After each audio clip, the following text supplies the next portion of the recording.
On March 11th, 2011, this is pulling you number 51, Slam Bidding Day 11, Blackwood or RKC 1430. And how about you? Do you like the Roman keycard convention?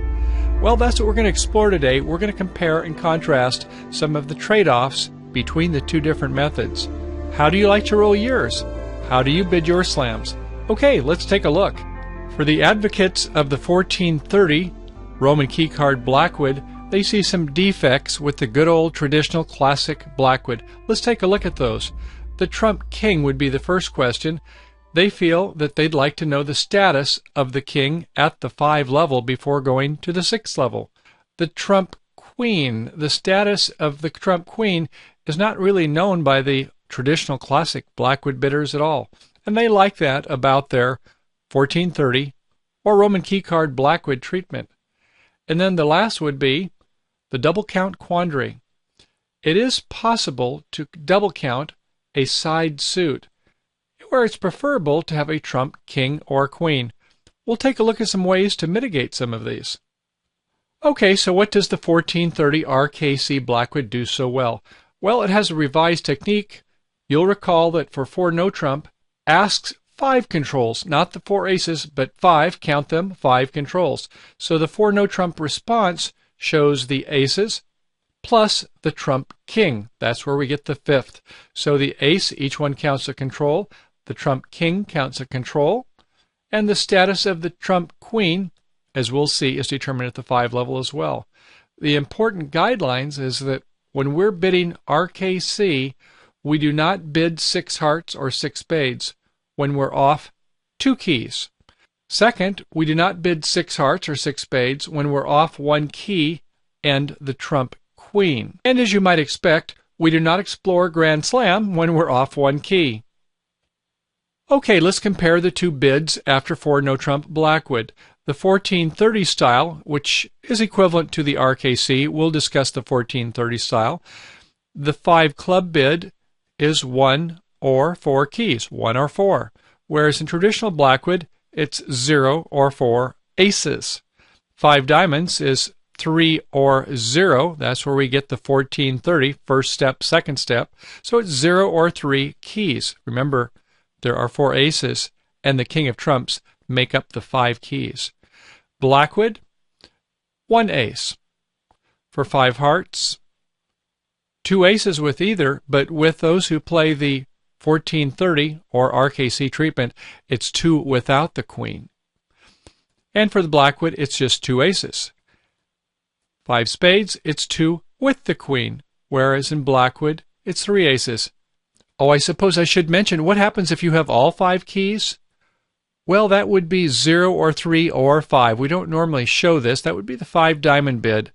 The question might be is, when someone's missing all 5 keys, why are they asking? Well, that's another question we'll come to later.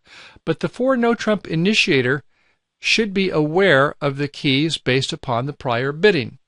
Next, the 1430 or RKC spread is 3 keys, 11 or 12 points. So we see the difference between 1 or 4. The spread is 3. Any of these, the spread is 3.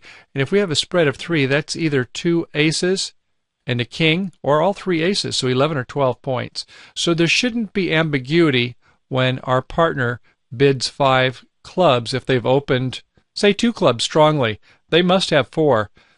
Pretty hard to imagine that they'd open 2 clubs with just 1 key card, isn't it? Okay, Blackwood bidders, let's take a look at some pre-Blackwood hand evaluation considerations to make it more accurate, to make it more like those who use RKC or 1430. First off and foremost, you've heard this said again and again, way back from Slam Bidding Lesson number 1, we want to Q bid versus making a Blackwood when we don't have controls in all of the suits. Don't be so quick to rush to go up to where we're at 4 no trump and getting beyond to get responses. The more we can take time to bid slowly and to make forcing Q bids, the more accurate, the more information that we can get at the lower levels. So in summary, avoid Blackwood bidding, the 4 no trump bid, when you lack controls. We should have at least 3 of the controls, if not controls in each of the suit, when we make an initiation. And if we haven't, we can Q bid, and when we've discovered from our partner that they have a control, an ace or a king in a suit, then we can Blackwood. Consider the implications of prior limit bidding, such as no trump, limit raises, or sign-off bids. Okay, we'll begin by taking a look at a Blackwood response point count analysis. So we're going to evaluate responses to 4 no trump ace ask. And we're going to see if we can deduce the location of the trump king and trump queen. All right, let's do a little bit of mathematics and take an example here. No, this isn't going to hurt too much. It should be fairly straightforward. Here we go. 1 spade by our partner. We go 3 spades, a limit raise. How many points? 10, 11, maybe a bad 12 points. Enough where we can't force game, but we can strongly invite it. 4 no trump by our partner. This is classic Blackwood, asking us the number of aces. We bid 5 hearts. That's the third step. Third step shows 2 aces in Blackwood system. All right, now, if the opener has bid this strongly to go 4 no trump, they have around 20 points, don't they? And if the opener has 1 ace, that means they've probably got a lot of kings and almost all the queens. So the question is, if they are missing the trump king and trump queen, where would they be? Well, let's take a look at that. The partner who is making the 3 spade bid would normally have the trump king or trump queen. Why is that? Well, they're showing 2 aces. 2 aces is 8 points. They made a limit raise, good 10, 11 to bad 12 points. So where are their points? It must be then that they either have the trump king or trump queen. So if the person who's invoking Blackwood doesn't have it, but they have a lot of points on the side suit, then they can tell by our limit raise that we have the rest of the points, that we have either the king or the queen of trump. So we can sometimes deduce the location of the trump king or trump queen by taking a look at our partner's limit raise. Make sense? Okay, great. Let's take a look at some more factors that will help us in doing a better job of hand evaluation. Well, certainly one of them would be aces and kings versus the queens and jacks, the quackers. And how about extra trump? Yes, if we have 5-5 in the trump suit, we're not really worried so much about the opponent's queen. Well, they might get a king, perhaps, but it's likely if we play our ace and king in the suit, the queen is going to be dropped, so it's not as much a worry, is it? How about working honors? Well, working honors can be great going for games, but when we need a repeated finesse for a slam, well, we have to use a little bit more caution.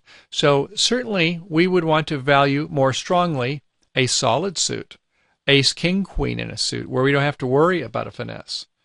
And certainly secondary honors are a concern, aren't they? They might be helpful in the trump suit. So if we're worried about missing a king or a queen, but we have the jack and the 10 in the suit, 4 of the top 5 honors, well, we've got a better chance at pulling off a finesse, don't we? An unguarded split king and a jack, well, this would be a problem, isn't it? So if a person's doing an ask and they don't feel that their partner has the accompanying queen with their king, in other words, they have a king and a jack to split, now we have to guess who's got the queen and who's got the ace. Makes it much more difficult. How about some other examples? Well, one would be the shape. The shape really matters, doesn't it? So we need to value length and shortness. The longer the suits, the better off we are. Doubleton honors, that can be a problem. If we have an ace-queen or a king-jack and our partner has the reciprocal, only good for 2 tricks, even though we have the ace-king-queen-jack. Opposing doubleton honors, a real problem. Same with tripletons. If we have mirrored tripleton values, such as a 5-3-3-2 suit, which is pretty common, one of the very common shapes, and our partner has tripletons in one or more of the suits, not likely to do pitching, is there? We would prefer to have a 5-4-2-2 or a 5-4-3-1 suit. And what would be some examples of some really nice suits? Well, a 5-5-2-1, beautiful. 5-4-3-1, great. 5-4-2-2, still very good. 5-3-3-2, there's that double tripleton. 4-4-3-2, well, at least we've got 2 4-card suits. Not bad. Only 1 tripleton. A 4-3-3-3, the pancake hand. Well, no roughing power at all, and a partner has a tripleton also. That could be a problem. What's worse than a 4-3-3? Well, how about a 3-3-3? No, not really. If we have a 3-3-3, look for that other card that's on the floor or didn't get dealt to you. We should never have a 3-3-3. But certainly a 4-3-3, yes, watch out for those hands. Well, okay, 1430 RKC bidders, let's take a look at some of the components for you.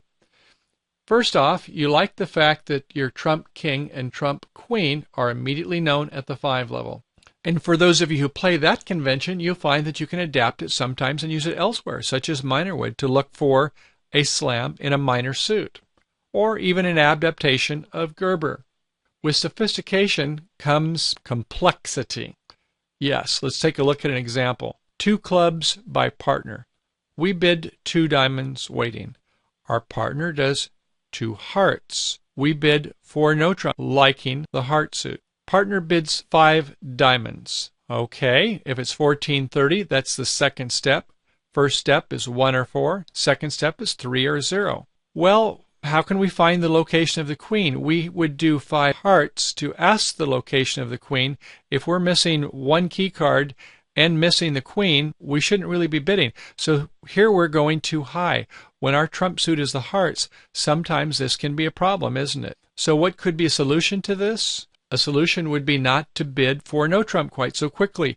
We don't have that many controls. Remember we spoke about this earlier? So how about instead doing the old slow shows, fast and eyes? 2 clubs, we go 2 diamonds, 2 hearts, we bid 3 hearts. If we bid 4 hearts, we would be signing off, fast denies.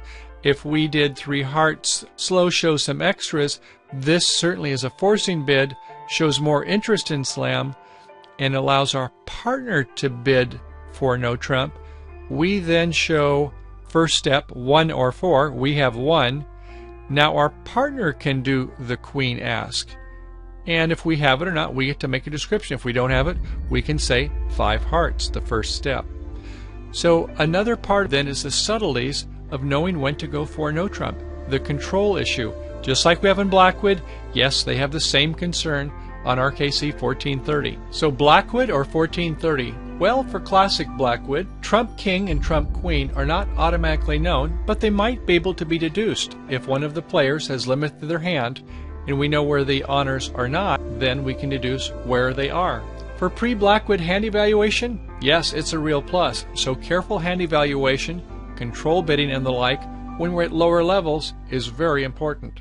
It's less complex to use a regular Blackwood convention. We can avoid misevaluation types of issues and going overboard, such as when hearts is trump and we can't do a queen ask anyway.